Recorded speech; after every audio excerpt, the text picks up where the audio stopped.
New Age is a term that refers to a wide variety of belief systems outside of traditional religion. It includes astrology, communication with the dead, alternative medicine, nature worship, psychic phenomena, and a whole range of fringe beliefs from UFOs to crystal power. If there is any unifying theme, it might be the idea that the human race is potentially on the verge of a new age of spiritual enlightenment. Hence the term New Age. New Age movements tend to be utopian-minded, believing that global peace and harmony will inevitably result from their teachings and attitudes. New Age thinking emphasizes personal transformation. It teaches that we need to seek higher states of consciousness, that we can be both better and happier if we accept the enlightened principles offered beyond the archaic concepts of traditional religion. New Agers tend to perceive God less as a personal entity and more as an impersonal, yet responsive force or energy that pervades the universe. They reject Christian dogma, but they do like to appropriate Jesus as one of their own, as an enlightened spiritual master. See, the people walking around on the earth aren't all living in the third dimension. Christ was the Christ consciousness. Yeah. Was a fifth dimension consciousness in a third dimension vehicle. He was a fifth dimension consciousness? Yeah, which is why he could resurrect. New Agers tend to be ecologically concerned, which is a good thing. But at the same time, they have a strong tendency to downplay science and to put their faith instead into benevolent magical forces. Their mindset is often the very antithesis of science. They assume that none of their claims or perceptions need to be objectively verified. Subjective experience is enough. They believe what they want to believe. I talk here with a young woman I'll call Darlene. I found her to be very representative of New Age thinking, believing in magical benevolent forces that you can tap into if you have the right understanding. This discussion took place back in the mid-90s, but the very same ideas and attitudes are quite prevalent today. We met at a restaurant.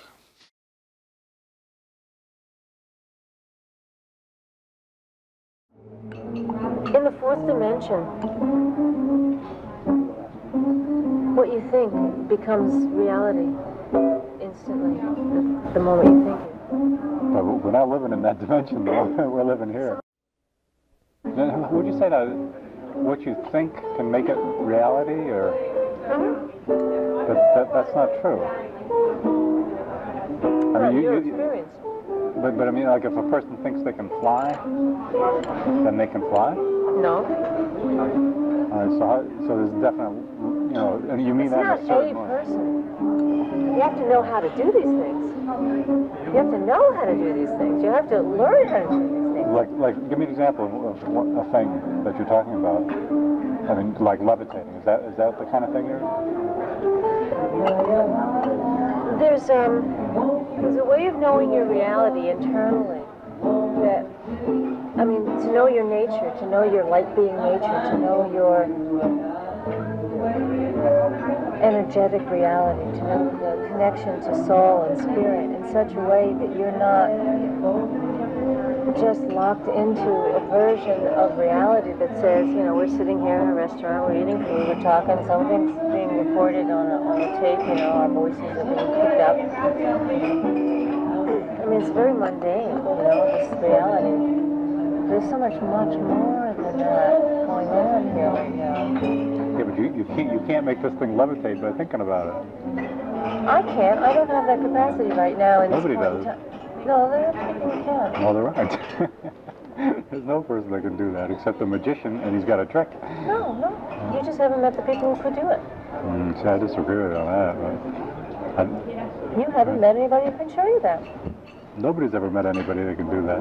I know people. There's no documented evidence of anybody who can levitate or move things at a distance with their mind. Actually, you haven't read enough then, because there is people out there who can do that.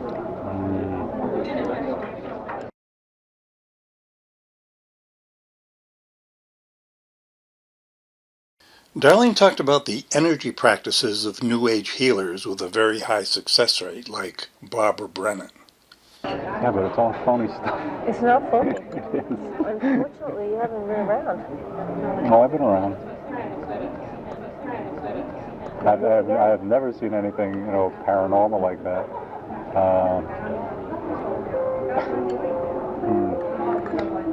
Then why doesn't the medical community know about this stuff? They do, but they're entrenched in their own way of thinking. So But why? Because they deal with reality every day. That's why. No. Find several. God, there's so many people out there. I'll give you the name of the bookstore. You may have already found it. No, You know 7 Stars in Cambridge on JFK Street? Well, you go there and you start looking through the literature there. yeah. And then start reading. But I don't believe any of that literature. It's all phony. It's not phony literature. You'll recognize a lot of names. Names that have been on the bestseller list. But being a bestseller doesn't mean it's true. The Bible is the bestseller of all time, and I think it's full of baloney. All right. Then you go out there and you read all the science books. And I don't need to read. I need to find a person that can do something that I need a person that can levitate this or can read my mind. Then you go to the bookstore and you look for the names of the people who are claiming to do all these things. Okay, I have an appointment. I have an appointment with a seance woman who's going to be apparently, or is, talking to deceased people. All right, and this appointment's coming up in a couple months, and I'm going to see whether she's able to tell me anything about my father or my grandfather that would show that she's really talking to them. And I guarantee you she's going to fail miserably. She can't talk to the dead. Do you think she can? If you're already going in with a closed mind because you're sure that she's going to not do what you think she's claiming she can do. Then that'll make it not happen? No, then your research is not very open-minded. Well, it's not open-minded because that's...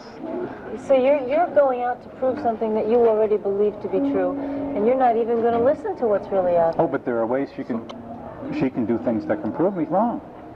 She can tell me a few you're things. so invested in thinking she can't. Well, I'm not invested. I'm not invested. I'm just convinced. I don't know if I'm not invested, but you are convinced. That to me sounds very odd. But you can't say if year after year after year the results keep coming up the same, then you arrive to a conviction. They have for me. I've never seen anything abnormal. They have for you, but you haven't encountered. Obviously, you've been running around in the wrong circles. All the people I know. What do you think about astrology? Do you think astrology's got any validity? It's interesting. Because that's a very provable thing. You can see whether if I have an astrology reading, regardless of whether I believe it or not, that person will say certain things, and then I can check. Oh, is this person correct about saying what my mother's like and what I'm like? And I can see for myself that she's all wrong. And so I don't believe in astrology. Fine. Because I proved it to myself. Well, okay. Now, can you? For other people, astrology seems to work for them. For you, yeah, because they're very subjective. Of course, it's subjective. Darlene had talked about a white light that protected her against an abusive person at one point in her life. Of course it's subjective. Well, it's important to be objective, because if you think your white light is going to protect you from something, it's not. Maybe it will. Maybe it will, but that's what you do. That's what you do. You're subjective. It protected you that time, so you think it does. But if you think it's going to protect you the next time, you may be quite wrong. It may or may not. It's important to be objective.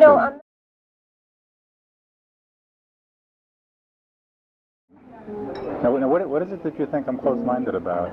I'm saying that there's no paranormal type stuff. Moving an object at a distance with your mind, I say that's impossible. No, if you've seen the experiments with the guy who bends spoons, I mean... That proves that you can do something with your mind? Well, he bends it just with the energy of his thought. Well, see, right here, you're proving wrong. That guy's a phony. Have you read? So you read all the literature on one side. You don't read the literature on the other side. Magicians can do that same trick because it's a magic trick. And Uri Geller is a big phony. Right. Whether he does it or doesn't, that's fine. Well, no, that is not fine. You readily accepted reports of Uri Geller bending spoons with his mind and did not care to look for any other natural explanation, which is that it is a magic trick, not a demonstration of mind over matter. There are other people that I know who are doing things that aren't phony. But they'll be proved wrong if you test them under careful conditions. I'm telling you that people that have been tested under careful conditions, under scientific conditions. With a magician present. No, not a magician. We have to have a scientists. No, that's what I'm saying. You have to have a magician present because these guys will fool the scientists all the time. You've got to have a magician present in order to set up the controls so these guys like Uri Geller will fool you. Well, we're not talking about parlor tricks like, bending spoons. We're talking about measuring the frequency of energy coming from someone's hands. And these are just measurable by instruments that can show the frequency of light and energy emanating from someone's body, and the heat and the temperature and the actual force of radiation. The so-called Kirlian photography does not measure the frequency of energy coming from someone's hands in the way she thinks. The effects in such a photo look like mysterious rays coming from the fingertips, but basically it has to do with electrical discharges under certain conditions. And the point is that the same effect can be photographed whether the hand belongs to a healer or a non-healer. Darling referred to scientific experiments done at UCLA, but I note today on Wikipedia's entry on Kirlian photography that parapsychology laboratory was independent and unsupported, and was shut down by the university in 1979. Why in the world would it be shut down if it were conducting valid and useful medical healing experiments? It could only be because the experiments were not producing anything of value. New Agers talk a good game of pseudoscience, but they are betrayed by their utter disregard for controlled double-blind studies, in other words, real science, which proves them wrong time and time again. Example, therapeutic touch practitioners, and there are thousands of them, who believe moving their hands through a sick person's quote-unquote energy field close to their bodies can help heal the person. Does such an actual energy field, detectable by the practitioners, really exist? Emily Rosa, a fourth grader, disproved that idea with her science project. With both the practitioner and the experimenter blocked from sight, the practitioner tries to choose which one of her own hands, right or left, has the experimenter's unseen hand hovering over it. Her experiment was published in the esteemed Journal of the American Medical Association, and she received tremendous media exposure. Her experiment showed that in 280 double-blind tests, 21 experienced therapeutic touch practitioners could do no better than chance in detecting the so-called human energy field. And then there is facilitated communication. What a horrible joke. Autistic people and people with various disabilities who have great difficulty communicating can type out what they want to communicate with a facilitator helping guide their fingers. Yeah, because see, he was born with very good, man.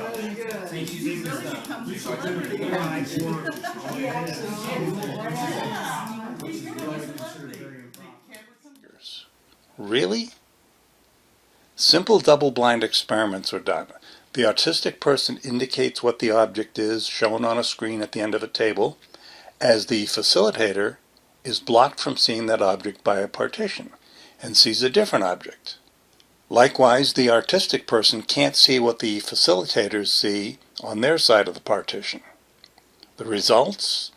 Not 80%, 90%, 95%, but 100%. 100% of the time, the artistic person selected what the facilitator saw, not what the artistic person saw. Obviously, the facilitator is doing the typing and choosing and selecting, not the autistic person. Yet people still believe in it. A guy named James Randi had a 2-hour special on psychic stuff, and they had like 7 different psychics with various claims. And they were within those 2 hours, they were going to show what they can do: read somebody's aura, douse for water, these various things that they claim they can do. Every one of them failed miserably. All right, the subjects are now in place. May we have the lights up, please? All right. Barbara, will you please tell us which panels have people behind them? Starting with the 1. Number 1? Yes. The 2. The 3. 3. The 4 is weak, but I believe it's there. So you think there's a person behind 4. 1, 2, 3, and 4, all right? 5 and 6. 5 and 6. 7. 7. I think you have people behind all of them. 8, 9, and 10 seem to be there. So you believe there are people behind each one of the screens. All right. Will the subjects behind the screens please raise their hands now? 1, 2, 3, 4. Not quite, Barbara. I'm sorry. The test is over, but thank you so very, very much for trying. And thanks for helping us explore psychic powers tonight. Now, we have not proven much this evening in the way of whether or not psychic powers really exist.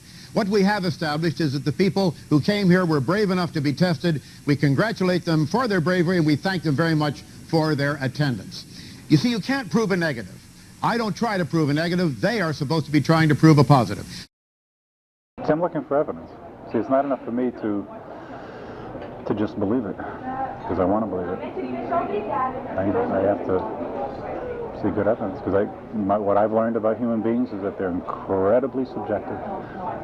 The spiritual world is different than I think you think it is, or my spiritual world is somewhat different. I mean, I believe in the reality of the spirit world. Like, I think you and I as human beings are spirits. But I don't think, but we're in this life, and we can't walk on water, can't levitate. People can't walk on water. It's against the laws of Because nature. nobody else can doesn't mean that one can. Okay, ways to go. You do. I mean, there's a lot out there that you haven't even begun to touch.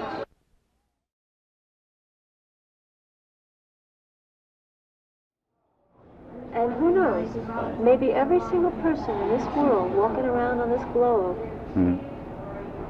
has a different universe that they're walking in. See, that's not true. We're living in the same damn world. We're not living... Don't be so sure. I'm involved in sports. I know how the limits the mind over matter, and you. What if sports aren't the only thing on this planet? It's just one of the it's one of the good reality testers. It tells you. I mean, let me tell you the story. My father's secretary years ago needed a ride home, so I gave her a ride home. She was from England, and Wimbledon was going on at the time, and so we were talking about tennis, and she was suggesting to me, why don't I become professional? I said, well, I'm not good enough. And then she was trying to tell me, well, it's up to you, and and all this. And then I got to thinking, well, maybe I have sold myself short. Maybe I need to approach it fresh, in a different way, different attitude or something. But then I realized, no, that can't be true, because I've tried so hard, and I can't beat the people, and I'm not the best player in my town. So how could I be one of the best players in the world, no matter how hard I've tried? And then the next day or later in that week, the secretary was fired because she was not able to get herself to work on time. So here's the wisdom of this woman telling me mind over matter and spiritual things and wonderful things I can accomplish. She's dreaming. In case I didn't make my point clear enough, I was in my 20s when I met this British woman, and I seriously considered her observations, thinking, maybe she's right, maybe she has a greater wisdom, a better understanding of human potential, a level of understanding I haven't reached yet. But what was the upshot? Well, here she was advising me that I can transform myself into a professional athlete with the right attitude, while she turned out to be so disorganized, weak, and out of touch with reality that she was consistently unable to get herself to work on time. At least I'm able to do that. If you believe mind over matter, then you're misunderstanding what mind over matter is about. Mind over matter is not a catch-all for making something work that can't work. Yeah. Well, I am trying to figure out what. That's not how it works. There are universal principles that have to do with mind over matter. And pray tell, what might those principles be? Actually, I think I know. The basic principle is to cultivate a credulous attitude so that you can believe something is happening even though in reality it isn't. Corollary 1, never test objectively. Corollary 2, confuse coincidence for cause and effect. Corollary 3, accept for confirmation the thrilling anecdotal evidence of like-minded wishful thinkers. Are you getting mad at me? No, I'm not mad at you. This is your opinion, your thoughts. Why would I be mad at you for having thoughts of your own? Because I'm denying some of the stuff you believe in. You have the right to deny anything you want in your reality. That doesn't mean I don't exist and my thoughts don't have my own validity or importance. Yeah.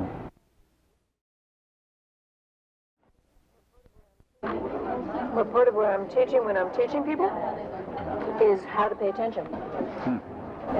I'm sorry, I wasn't paying attention. What? What happens is people actually don't know how to pay attention. It's a skill. I agree. Yeah, It's a skill that has you're to be right. learned. Yeah. And the nervous system. Did you catch that? I'll play it again.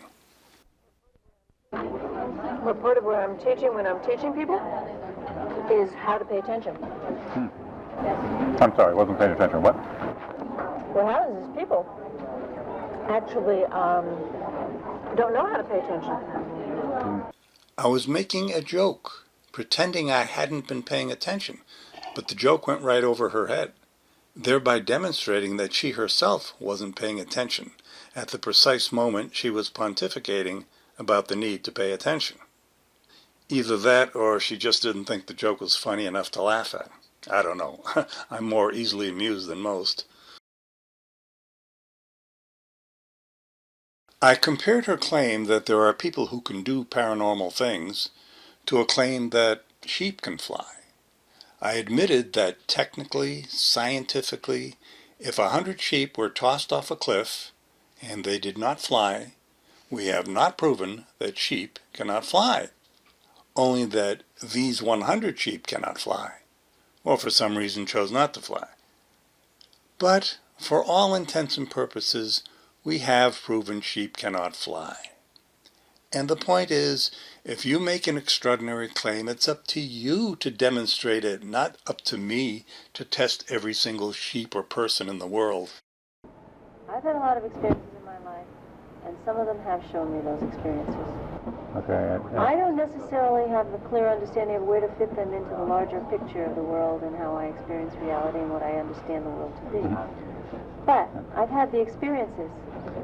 Because I don't necessarily understand them doesn't mean they didn't happen, or that such things don't exist, or aren't possible. I don't always have explanations for things. I don't always have an understanding of I believe there are explanations for everything. Marvelous. And every time I'll search them out. every time I've searched it out, there's been an explanation, a rational explanation. So Uri Geller is a perfect example.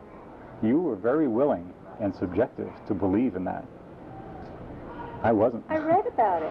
I didn't necessarily believe it. I read about it. I can report upon it. I didn't have a first-hand experience of it, so I'm not going to report on it as if it was my experience. And but if you had a first-hand experience, you probably would have believed it. Whereas, because you wouldn't have thought that this guy's a magician. If. I'm not talking if, and there's no point in talking if. I wouldn't even begin to conjecture about if it is true, or why it's not true if it isn't true. I have a good idea. I have no idea why it's true if it is true, or why it's not true if it isn't true. I have a good idea why it's not true. It doesn't concern me. It makes money for him.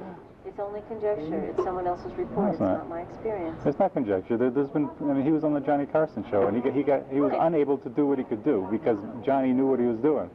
Right. Johnny was an amateur magician. I don't much care. Well, you should, rather than believe in it. Do the same, but this is really not a control condition. But again, it's quite difficult for me, and I won't go on something that I don't feel strong for. All right. Well, it doesn't leave us much, does it? I don't much care. Well, you should, rather than believe in it. Good, now you're real mad at me. No, it's your point of view. You have a perfect right to your own point of view. What difference would it make if I was mad at you? I'm not, but it's not neither here nor there. I mean, what difference does it make when you make someone mad at you or not? It's their feeling, it's their thought, and it's their perception of you. It makes a difference to me. I don't want people mad at me because then they won't listen to what I have to say. Like when I talk to these fundamentalists, I speak in a much more diplomatic way than I would like to. I'd like to say to them, you're nuts for believing this. This is not true, and da-da-da-da, and so forth like that. I would like to say that, but I don't, because the conversation is going to be 2 minutes long then. So I don't want people mad at me. But I will get people mad at me. I bring up a Catholic healing service that I went to with Father Ralph Diorio, an alleged faith healer. See, now, there's a good example. I went to this Catholic charismatic conference. This guy is giving out healings here and there and everywhere. There's a woman out there with breast cancer, you're healed. There's an epileptic out there, you're healed. Bullshit. That epileptic is going to go swimming thinking he's healed and he's going to drown or drive a car and kill somebody. The woman who thinks she's cured of breast cancer may end up losing her life because she didn't get a check soon enough. So these people are causing a great deal of harm. And then you run into people who have been healed spontaneously, mysteriously, without any resort to medical profession. Right, because God, that's the way God created the human body. Sometimes you get stuff like that, yeah. I don't disagree with that. But then if you make the next step and you say, oh, it's because I had this particular thought, then that becomes dangerous because you think you can repeat it. Well, what if some people can do it? Then why isn't it documented? Why isn't the scientific community embrace it? I mean, Because they don't understand it. Oh, the scientific community is smart. They're not stupid. New Agers tend to think they are at the cutting edge of spirituality. I think they are rather at the cutting edge of credulity, if not at the further reaches of gullibility. Considering how much we disagreed, I appreciated the fact that Darlene did not get angry at me, and that we parted after dinner on congenial terms. I sensed frustration in her, but not the malevolence I've felt from other people.